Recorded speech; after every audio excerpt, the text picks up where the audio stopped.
سلام. سلام، وقت شما بخیر. خوبین؟ سلامتی؟ آیه یونس درسته؟ من یونس هم. آره. زنده باشین یونس. خیلی وقت نیست پیج شما رو دنبال میکنم و فرشید خان مدت زمان زیادی نیست. یه سری از پستاتون رو دیدم، یه سری ویدیوها رو تو یوتیوب من دیدم فکر میکنم و دیدم که تقریبا کسایی هم که حالا فالوور شما هستن شما رو دنبال میکنن حالا یا یه جورایی ذهنیتشون مثل ما هست، تقریبا نزدیک حداقل، یا میتونن حداقل گوش بدن که بدونن به قول به چه صورته. دیگه اومدم بالا سلام بکنم و حالا ببینیم تو چه زمینه‌ای میتونیم با هم صحبت بکنیم، تو چه زمینه هم نظریم. دم شما گرم. و همینطور بقیه. از کجا تماس میگیری شما؟ من شیرازی هستم ولی عمان زندگی میکنم. بابا شیراز. یالا خانومی که داشتیم باهاش صحبت میکردین شمال بود، ما جنوبی. عالی. جنوب قشنگ‌تره، به کسی نگید. بین خودمون باشه. جنوب مثلا شیراز، مثلا الان این فصل به. آره بله. این فصل فوق العاده است. شیراز نارنج همه جا رو.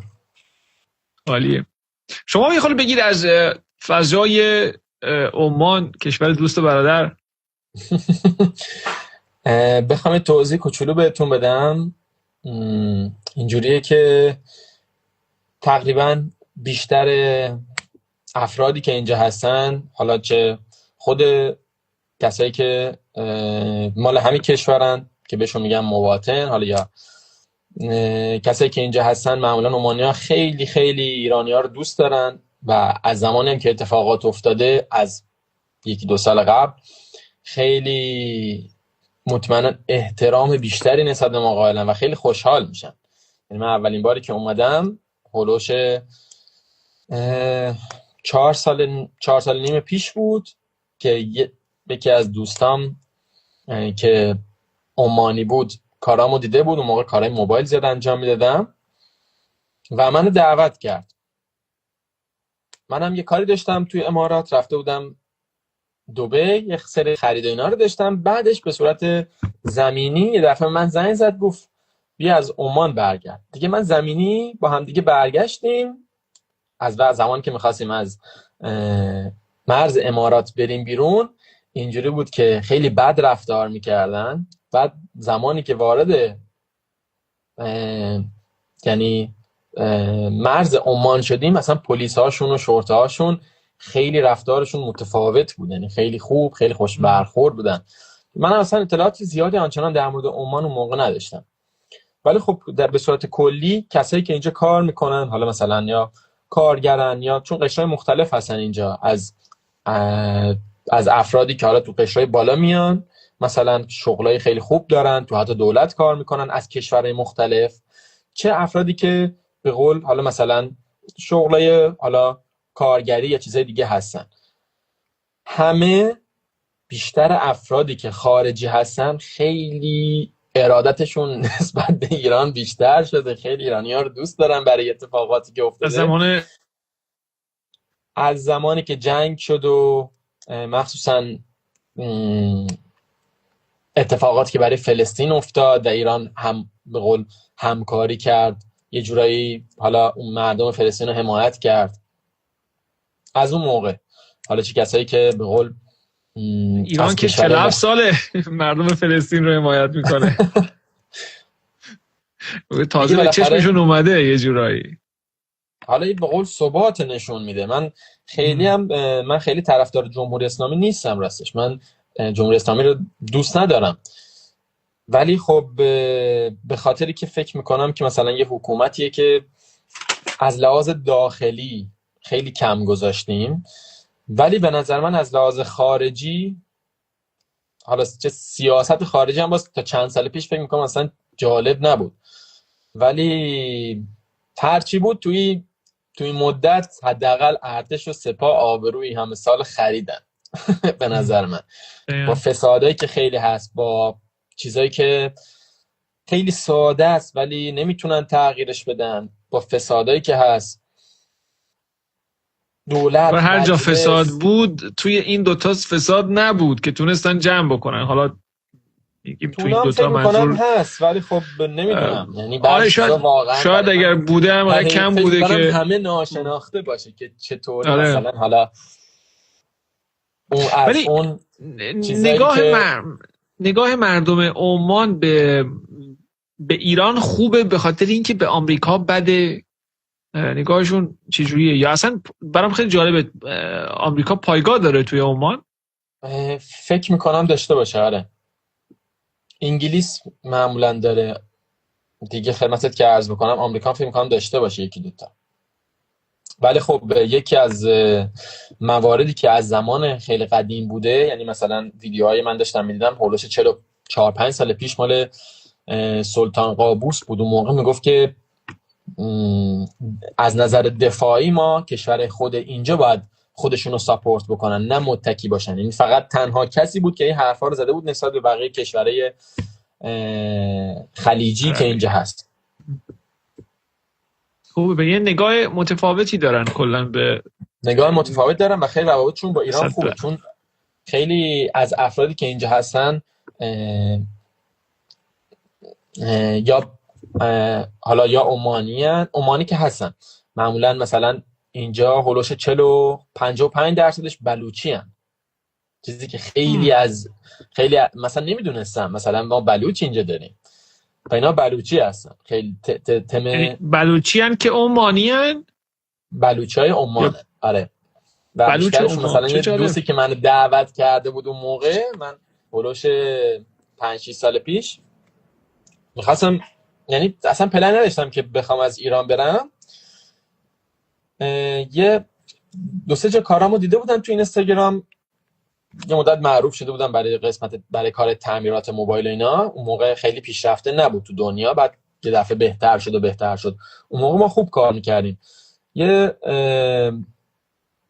اینویتیشن داشتم از آلمان که برام فرستادن و یکی هم عمان منو دعوت کرد که من عمان اومدم. بعد دیدم به قول اینجا روابطشون خیلی خوبه، چون تک پسرم بودم مامانم میگفت که نه نرو زیاد دور باشه و بخوای بری حالا مثلا آلمان یا جای دیگه تصمیم گرفتم که به خاطر حالا کرونا که اتفاق افتاد، به خاطر اون قضیه بنزین که اتفاق افتاد، بازار خیلی بد شده بود و من اون موقع مثلا هولوش 7-8 نفر برام کار میکردن تو مغازه‌ای که داشتم، فقط قسمت تعمیرات، فقط کار اون تعمیرات تخصصی مثلا دستگاه اپل بود.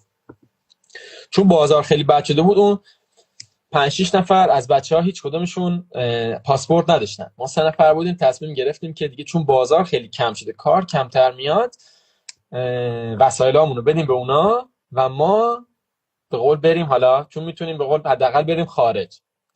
با توجه به این اقتصادی که خیلی زیاد بد شده، با اون توجهی که به قول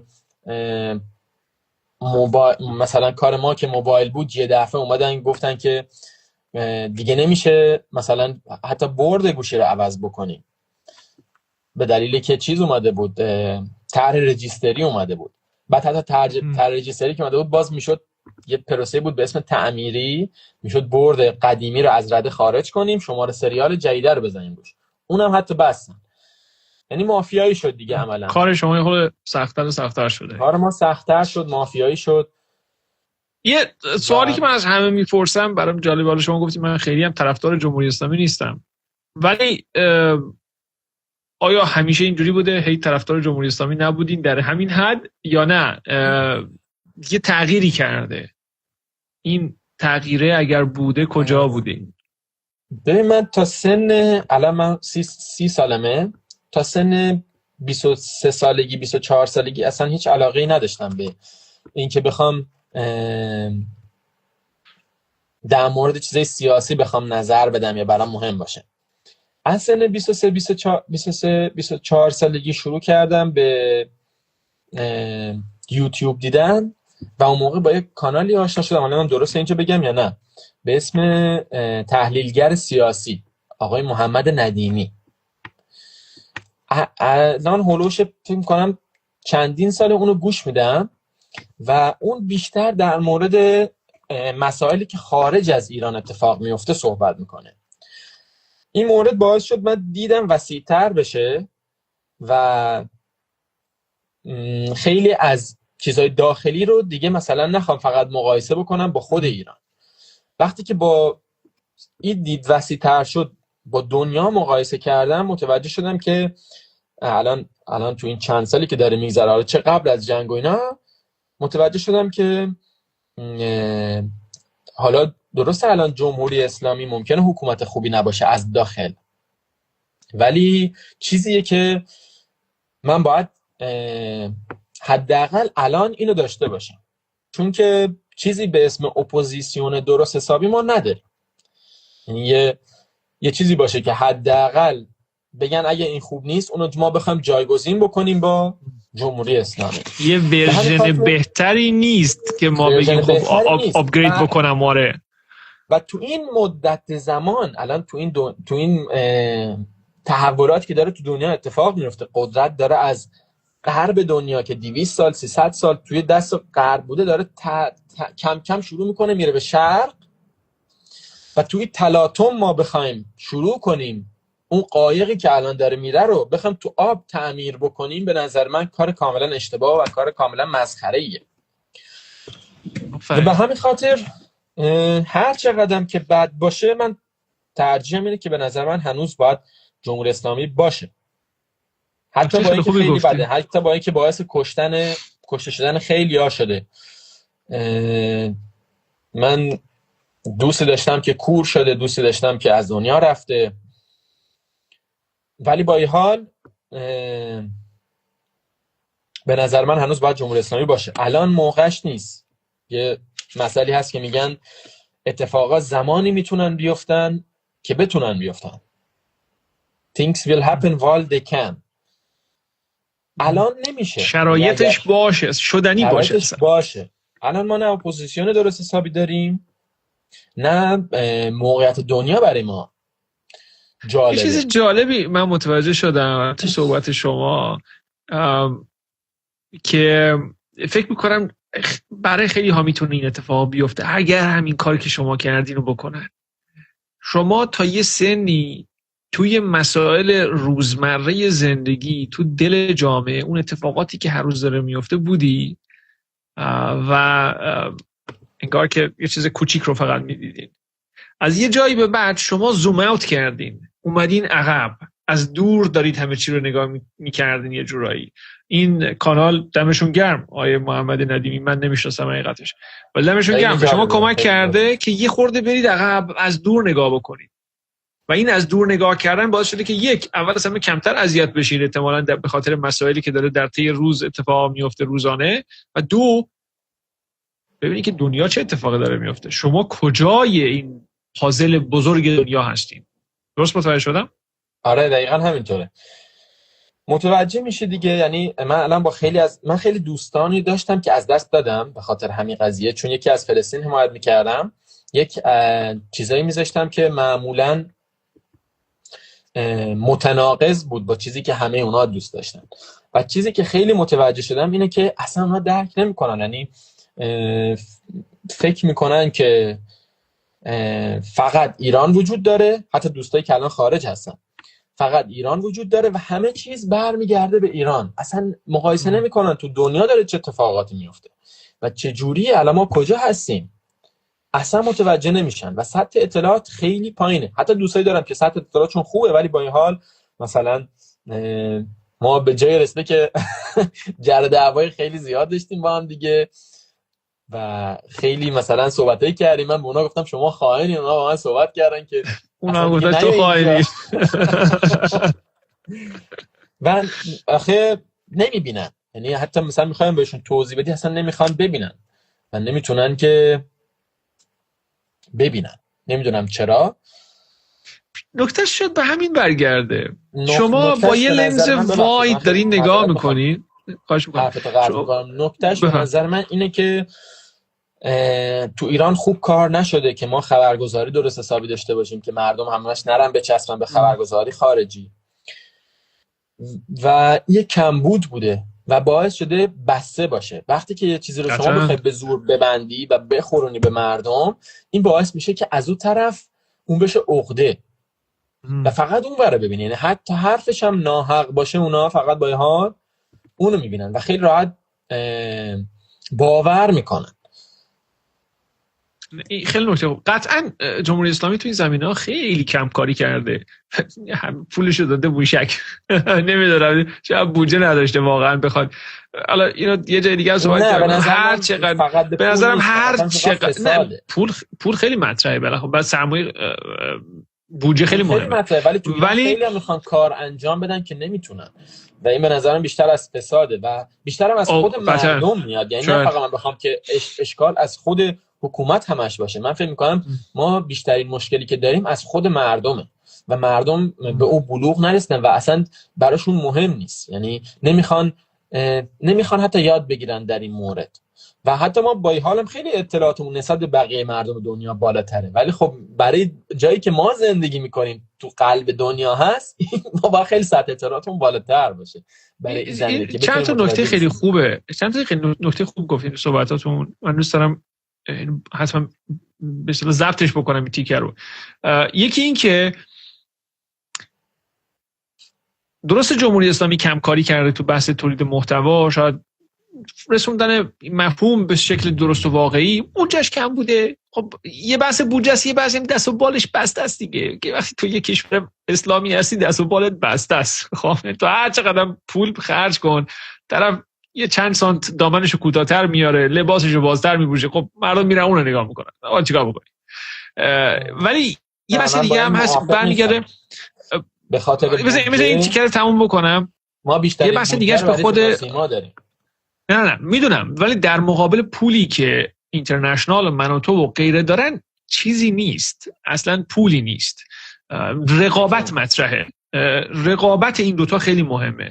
شما باید حالا چجوری خرج میکنی باید اونو بزنی که مخاطب رو جذب بکنی دیگه. مخاطب یه داستان مثل بورس میمونه دیگه، یه چیز صفر و یکیه، یه اسم خوبی داره خدا اسمش خاطرم نیست، ولی به هر حال مجموع صفر همیشه. یعنی مخاطب اگه پیش تو نمیاد میره پیش اون، اگه پیش اون نمیره میاد پیش تو، همچین چیزی. ولی یه بخشش برمیگرده به خود مردم. شما خودتون رفتید دنبال محتوا. خیلی از مردم به یوتیوب دسترسی دارن ولی نمیرن اینجور چیزا رو دنبال بکنن، میرن میشینن چی بود برنامه مسخره عشق ابدی و امثال، میرن میشه اینو نگاه میکنه. وقتی 1 میلیون خورده 2 میلیون ویو میخوره یه ویدیو توی یه روز، خب چرا نمیره بشینه یه محتوایی رو یه جهان بینیش تغییر بکنه؟ خب درست، تقصیر خودشه. نمیتونه بگی حکومت که نمیتونه بیاد کله تو رو بگیره به زور بیا بشین اینو نگاه کن. خب نمیشه، منطقی نیست. ولی همون عقده است که بین مردمه دیگه. من اسمشو عقده نمیذارم، اسمشو میذارم سلیقه. سلیقه آدم هست. هر کسی یه چیزی براش مهمه. ببین شما مثلا 2 تا مورد بخوای با هم مقایسه بکنی، شما میخوای یوتیوب ببینی حتما باید چیز داشته باشه، حتما باید تو ایران اگه باشه حتما باید وی پی ان داشته باشه. درست. نه خب اینجوری شما بخوای وی پی ان بگیری هزینه‌ات خیلی زیاد میشه و دانلود کردنش هم سخته خیلی هم. یعنی شما بخوای مثلا یه چیزی مثل یوتیوب رو مقایسه بکنی با اینستاگرام در دسترس تر بوده طی سالیان قبل که حالا فیلتر نبوده و خیلی هم مسائل سطحی رو به شما تحویل میده. اون مسائل سطحی مثلا همون عشق ابدی من نگاه نکردم، ولی همونو اونا سوق میدن به چیزی که بیشتر بتونن ازش درآمد بهتری داشته باشن دیگه توی یوتیوب. یعنی از اون اینستاگرام که سطحی بوده مردمو کشوندن که هزینه بکنن برن عشق ابدی که توی یوتیوب هست ببینن. و یه سری کسای دیگه داریم که حالا کلاسیک ترن، میخوان فقط ماهواره ببینن و زیاد براشون برن حالا وی پی ان بذار و حالا بخواد نه ماهواره میبینن. ماهواره هم که چیزی که کانالای ما که همش به اون صورت چیز خاصی که اصلا نداره، یه چیزی درست حسابیش به شما که تحویل نمیدن، اخبارش که زیاد باز جالب نیست، باز اونورم یعنی شما بخوای بدونی راست چیه باید اخبار این ور نگاه کنی ببینی چه چیزایی گفته نشده، باید اخبار اونورم نگاه کنی ببینی اونا چقدر دروغ گفتن، بعد با هم دیگه اینا رو جمع بندی کنی تا بدونی حداقل بتونی بفهمی راست چی بوده. یه مقدار زمان برو بسیار. و از بابت هزینه خب مسلما ترجیح میدن که اون هزینه ماهواره که دیگه هزینه نداره دیگه، شما بخوای هزینه اینترنت بدی، هزینه وی پی ان بدی، سختیش باشه، سرعت کمش باشه. با این حال اون فساد داخلیه، اون ذهنیت قدیمی که بوده و اون چیزی که مردم نمیتونن براش تصمیم بگیرن، شده یه پلتفرمی که خیلی از یک بهترین معلم دنیاست بخواد اصلا دیده نشه و بخواد مردم سوق داده بشن به ماهواره. چرا؟ چون هیچ چیز دیگه جایگزین نیست. مثل دقیقا قضیه ماشین میمونه، مردم مجبورن اون ماشین داخلی که زباله هست رو بخوان استفاده بکنن و نتونن اینجا مثلا توی کشور خودمون یه ماشین خوب، یه موتور خوب که بخواد مثلا طرف باش بره سفر، یه کمپر خوب نمیتونن استفاده بکنن و مجبورن هزینه خیلی زیادی رو بدن که فقط بتونن از اون حالت فیلتری که اونا درست کردن بخوان رد بشن. متوجهم چی میگین، اما موافق هم نیستم. شما مثلا یه چیزی رو هزینه‌ای که مثلا برای اینترنشنال میشه با مثلا جمهوری اسلامی میخوای مقایسه بکنی، اصلا قابل مقایسه به نظر من هزینه‌ای که جمهوری اسلامی، یعنی بودجه‌ای که قرار اونا میدن و بیشترش زباله ریخته میشه برای شبکه‌های تلویزیونی، برای صدا و سیما، فکر می‌کنم 1/100 بخواد ایران اینترنشنال که الان اینقدر خیلی بیشتر فکر نمی‌کنم.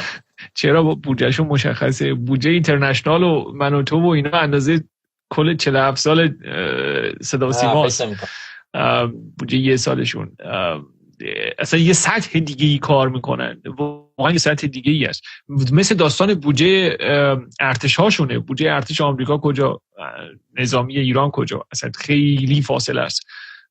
توی اینم همینه و من فکر میکنم اگر یوتیوب هم آزاد بود بازم کم و بیش همین بود. عده کمی میرن دنبال محتوای ژئوپلیتیک، خیلی خیلی خاصه. عده کمی میرن سراغ محتوای سلامتی و اینو میشه دید. من قسمت آنالیتیک یوتیوب دسترسی دارم، تولید محتوا میکنم، میبینم. خب شما میتونید ببینی به خاطر اینکه خاصه، یه نیش مارکت خیلی خاصی به حساب میاد و هر کسی سراغش نمیره. اما محتوای سرگرمی، محتوایی که حالا داریم شام میخوریم یه چیزی ببینیم، محتوای حالا دور هم دیگه بشینیم یه چیزی ببینیم بخندیم، یا چه میدونم حین سفرم یه چیزی ببینم بخندم، بیشتر طرفدار داره و برای هر زبونی و هر جامعه‌ای صدق میکنه. نیست که مشکل ما ایرانی هاست، درسته، نرماله، کارش نمیشه کرد. اما میخوام برگردم به اون نکته که گفتین شما با دوستانتون که انگار گفتین انگار نمیبینن. آره، اونایی که عکاسی کرده باشن کاملا این تیکه‌ای که میخوام بگم متوجه میشن، اگر نه با همین گوشیاتون بزنید زوم داره دیگه. شما دارید با یه لنز واید به یک منظره نگاه میکنید، لنز عریض، و خیلی چیزا میبینید، کوه میبینید، آب میبینید، دریاچه میبینید، آبشار میبینید، همه چی رو دارید تو این لنز عریض میبینید. دوستان شما یا عزیزانی که بهشون مثال زدین دارن با یه لنز تله به اصطلاح، با یه لنز زوم دارن یه چیزی رو میبینن، یه تیکه از اون آبشار رو میبینن. فقط تقصیر خودش نیست که اون کوه اونوری رو نمیبینه، اون دریاچه رو نمیبینه، اونور یا آبشار دیگر رو نمیبینه و با یه لنز زوم داره اون تیکه رو فقط میبینه. و شما هر چقدر بهش میگین نه این چیزی که تو میگی نیست. داشتی شما یه داستانی تعریف میکردی، گفتین که بهتون گفتن که به قول شما بار داشتین توی حالا میلان یا جای دیگه. ما با این دوستامون که صحبت میکردیم مثلا یک سال پیش که برای یه مورد دیگه هستن بود، اینا همیشه به من میگفتن بچه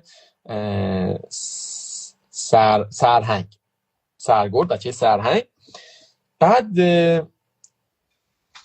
از یک سال پیش من نپرسم ازشون که چرا مثلا همچی حرفی من میزنین، ولی خب چون پدر بزرگم زمان شاه درجه دار بوده، فکر کردم مثلا اون بهش گفتم اینجوری، گفتم مثلا پدر بزرگ من زمان شاه درجه دار بوده، به همین خاطر من گفتم من فکر میکردم به این خاطر به من میگن که بچه سرهنگ. گذشت و یه مدت چند هولوش 2-3 هفته پیش که داشتیم با هم صحبت می‌کردیم، من همیشه تکم اونجا، بعد اونا خانوادگی ان، با هم یه بیزینس خانوادگی دارن، 5-6 نفر 7-8 نفر هستن، داشتن من حمله می‌کردن همشون و من داشتم بعد دفعه با یکیشون که همیشه بیشتر یعنی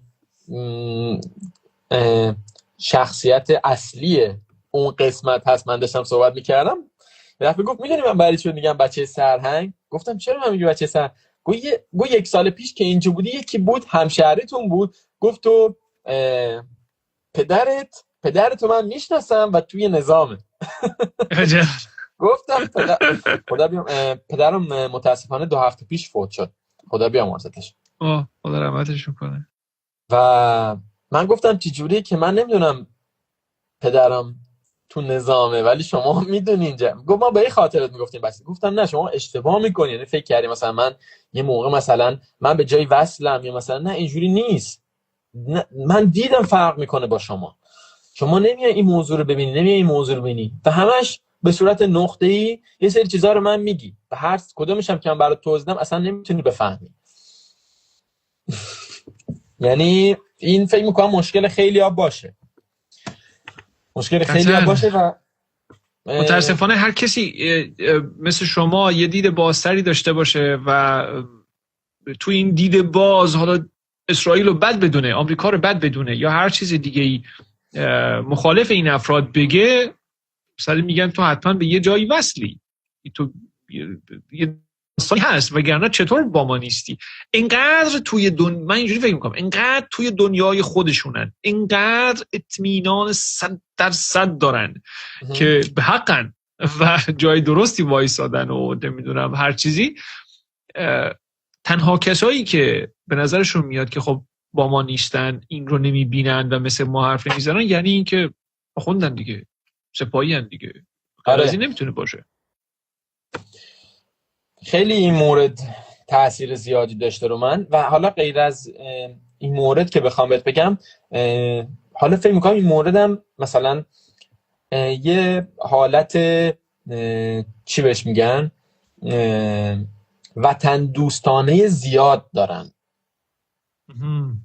و یعنی چی؟ خود بازش کنی. مثلا فکر میکنه که ایران رو قله جهانه و الان به خاطر این حکومت کشیده شده پایین ترین نقطه تو دره هاست و داره غرق میشه و اگر مثلا رضا پهلوی برگرد دوباره خانواده پهلوی بیاد دوباره ایران میره اون نقطه بالا وای میسه. این یه خیلی بهتر از بقیه، یه جای اون بالا بهتر از تمام کشورهای دیگه، بقیه همسایه‌ها. دوباره ایران میشه اون حکومت 2500 ساله فلان و اینا. دوباره ایران میشه اون حکومتی که از هند تا شام بوده و نمیتونن متوجه بشن که مثلا اون حکومت به قول هخامنشیان که اون موقع بوده، اون موقع هم تو مصر نیرو داشته، مثلا این حالت پارتیزانی رو داشته، گروه‌های کوچک بوده که حمایت میکردن از مثل جریانی که تو به قول تو یمن الان، مثل جریانی که تو سوریه بود و میخوان فقط اون هر چیز دیگه هست رو حذف کنن که این حکومت الان داره، یعنی شکل ظاهریش مثل اونه، و بیان جلوه بدن اونو فقط با اینکه اون خوبای اون موقع رو بگیرن و چیزای دیگر رو اصلا نبینن.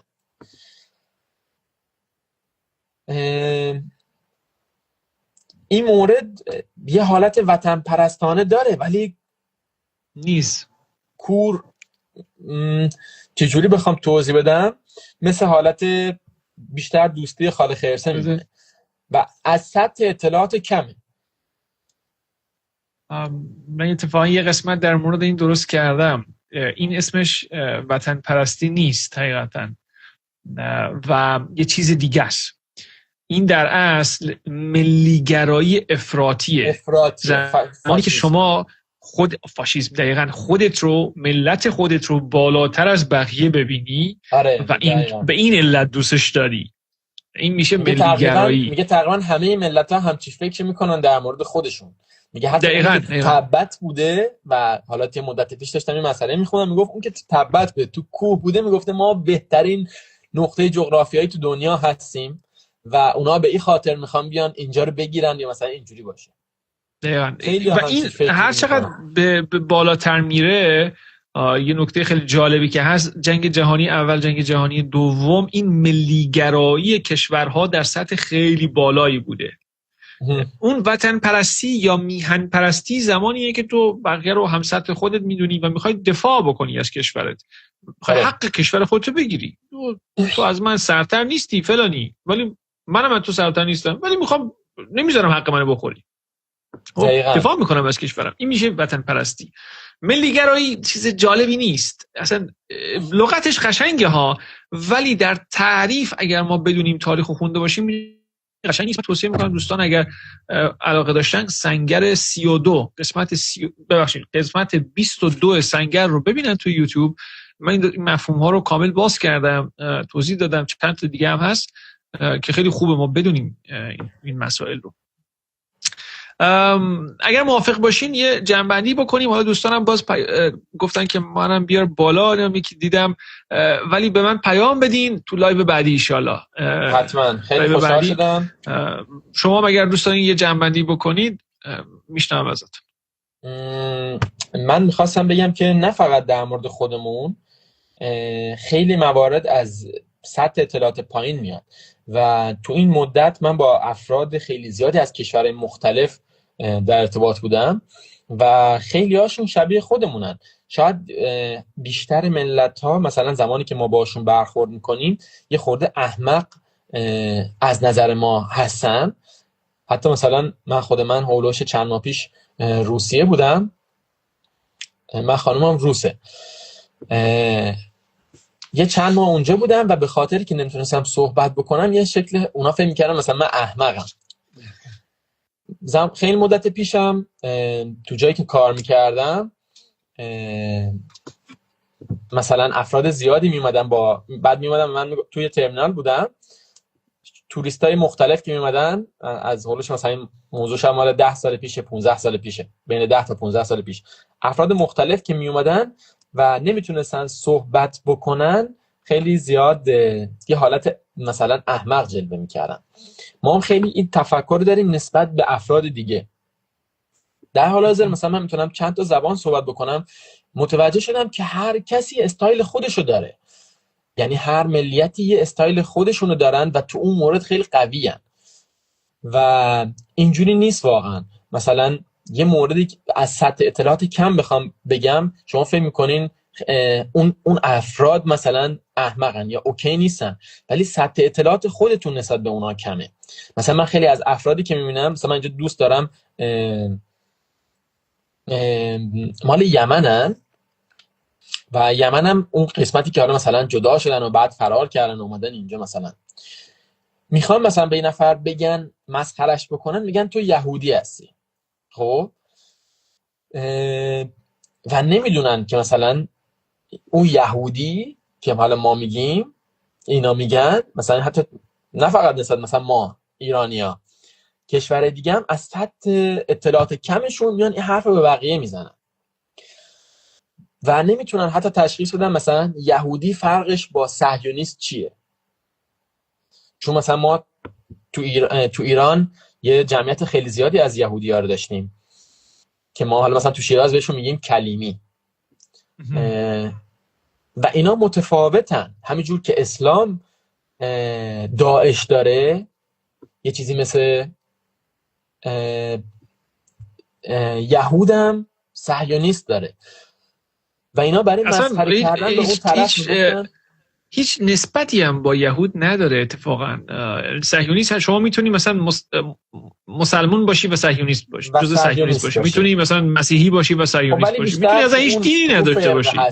شما بیشتری حجم تو اون فرقه داری و فکر میکنم که ما بهتر قبل از قضاوت کردن دیگران بخوایم خودمون بریم تحقیق بکنیم، نه خودمون یه مشکلی که فکر میکنم ما خیلی خیلی خیلی از خودمون داریم و بیشتر مثلا من کسایی که میبینم یا حتی خودم قبلا اشتباه داشتم اینه که سطح اطلاعات خودم پایین بوده ولی اظهار نظر الکی میکردم. یعنی این مورد فکر میکنم برای ما ایرانی‌ها خیلی لازمه که ما یاد بگیریم. فکر میکنم این راهی باشه که ما بتونیم خیلی موارد رو باهاش حل کنیم. این صحبتی که شما کردین آفرین واقعا. من میتونم اینو بهش اضافه بکنم ببینید چقدر میخوره با این منظور شما.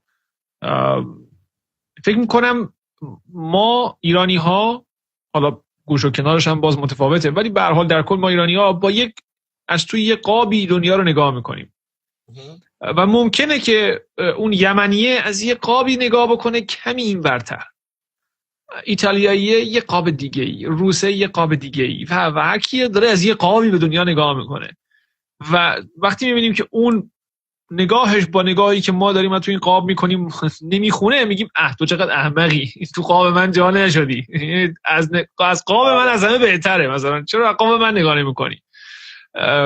اون هم همین نگاه نسبت ما داره، ما نسبت به اون داریم. ولی هر چقدر آدم نزدیک میشه به فرهنگ‌های مختلف، یه کوچولو میری از تو قاب اون هم نگاه میکنی، دقیقاً همینجوره، میبینی چقدر منطقیه.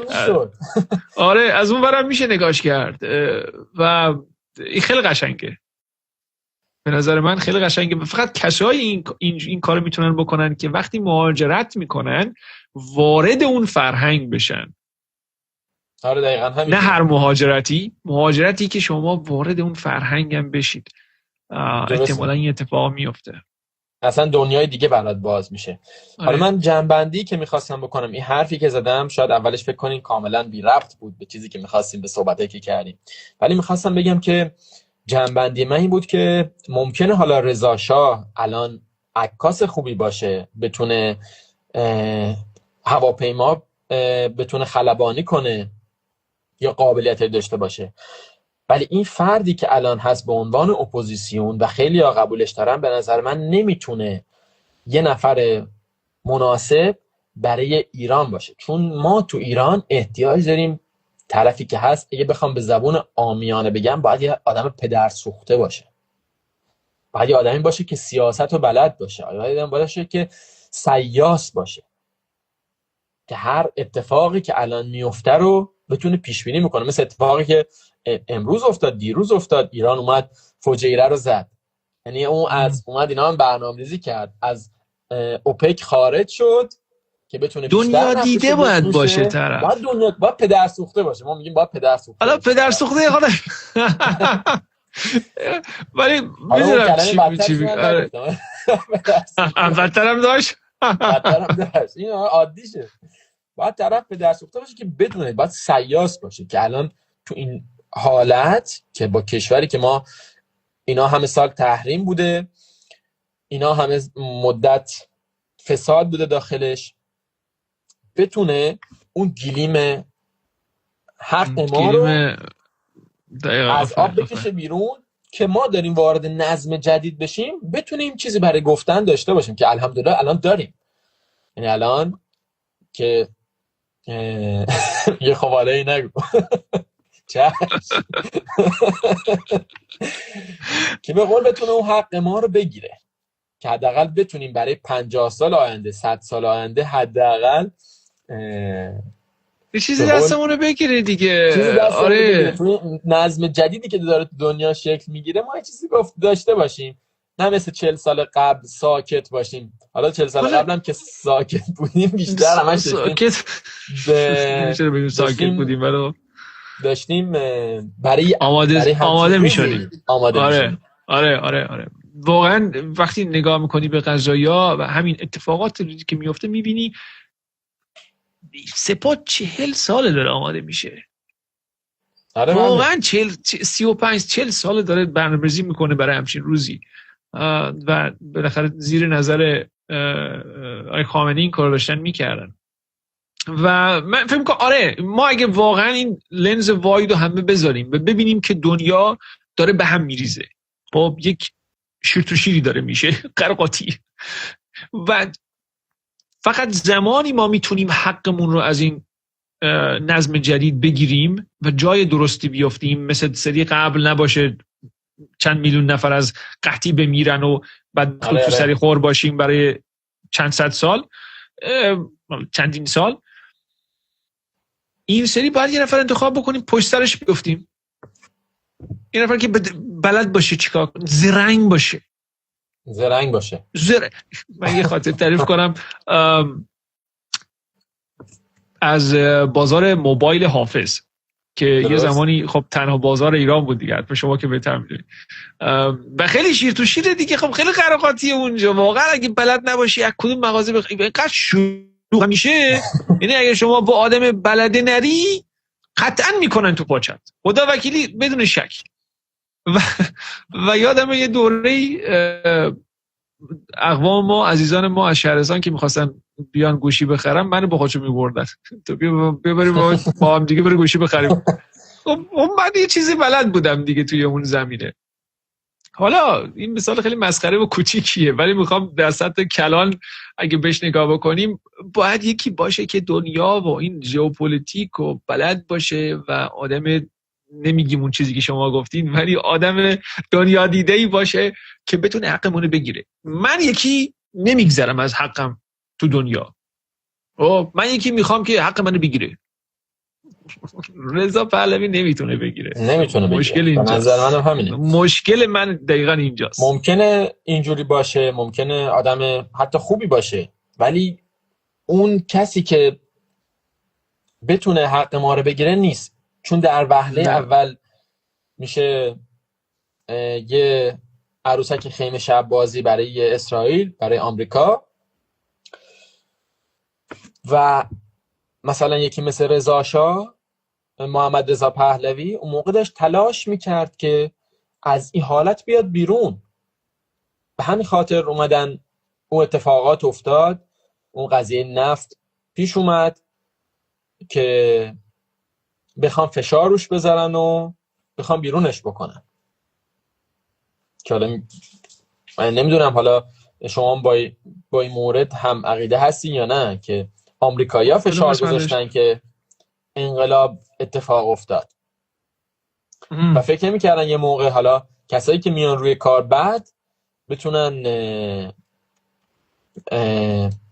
این سیاست رو در پیش بگیرن که نه غربی نه شرقی، به قول جمهوری اسلامی. دقیقاً من فکر میکنم یک کوچولو حمایتی بود، ولی حمایت از این نبود که همچین اتفاقی بیفته. آره، حمایت به نظر من به این خاطر بود میخواستن یه جورایی دوتا نشون به یه تیر بزنن. اتفاقا وقتی که میخوان بیفتن، وقتی میتونن بیفتن که میفتن. این حمایت فکر میکنم، یعنی من خودم خیلی این بازی رو میکنم و خودم میذارم مثلا جای این اون.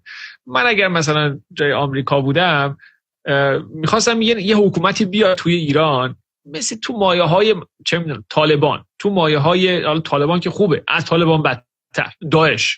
خب یعنی یک حکومت خیلی ایدئولوژی اسلامی شدید داشته باشه بیاد. چرا؟ یک، دست کمونیستان نیفته که اون دوران خب رقابت داشتن. دو، این شاهی هم که داره یواش یواش زور میزنه، یه حرفای علیه صهیونیست میزنه، اینم چپش کنم بره. این مثل این که دیگه پسر خوبی نیست، خیلی حرف گوش نمیکنه. میگن که از زمان خودش جلوتر بود و این به نظر من درسته.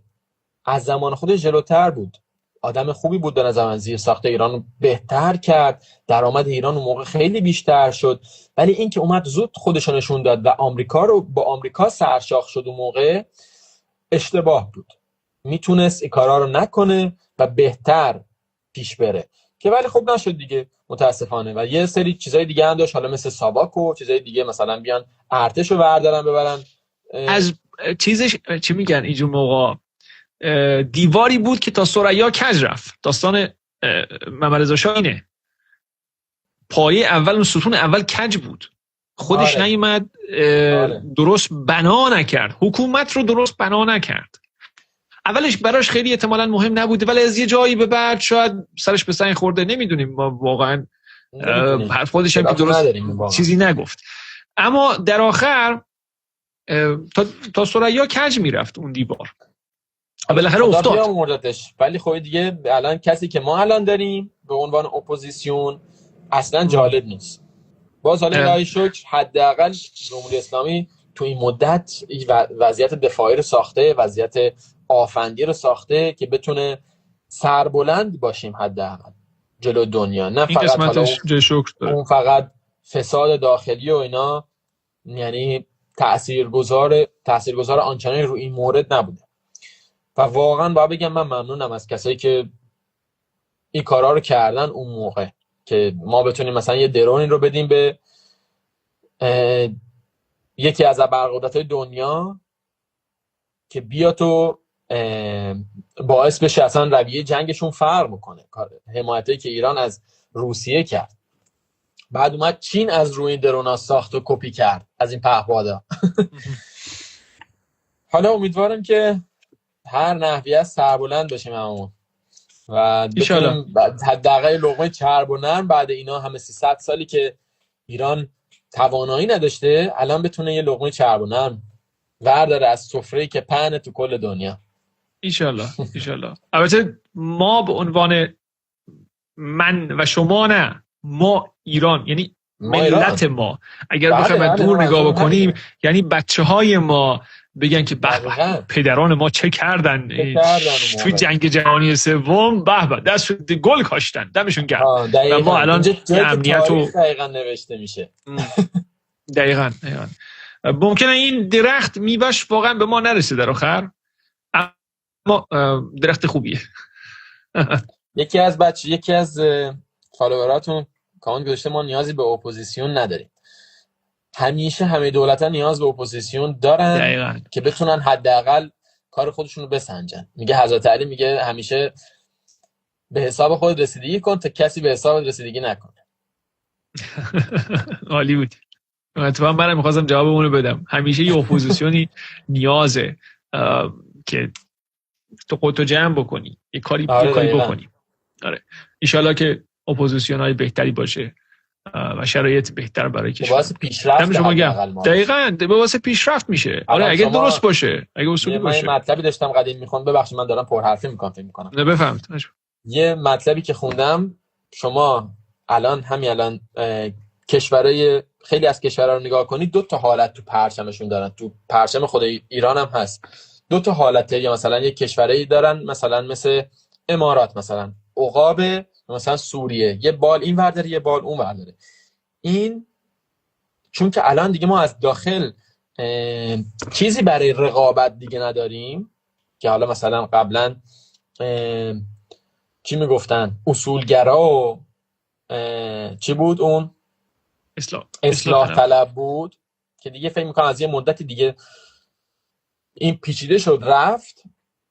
الان دیگه میمونه اپوزیسیون و حالا اپوزیسیون هم که دیگه نیست، این فقط بی‌وری. الان یه اپوزیسیون مزدور ممکنه الان اتفاقاتی که افتاده باعث بشه ما مغرور بشیم، یا این اتفاقاتی که افتاده باعث بشه دوباره دولت و حکومت ما مغرور بشه و باعث فساد بیشتر بشه. پس باید یه موردی باشه که اینو بالانس کنه. اگه اپوزیسیون نباشه همچین موردی بالانس نمیشه و باعث میشه ما برای الان مثلا تو 40 سال اتفاق افتاده، تو 20 سال آینده ما خیلی بدتر باشیم. یعنی مسئله که ما با حساب کار خودمون رو بکنیم. دقیقاً.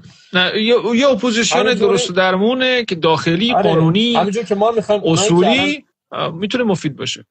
همونایی که ما الان میخوایم مثلا افرادی که اصلا به حرف ما گوش نمیدن و دوستانی که داشتیم و آنفالو کردن و بلاک کردن، اصلا ما صحبت نمیکنن، که اصلا حرف ما رو گوش نمیدن، همین جوری هم باید ما باشیم نسبت به افراد دیگه که به اونام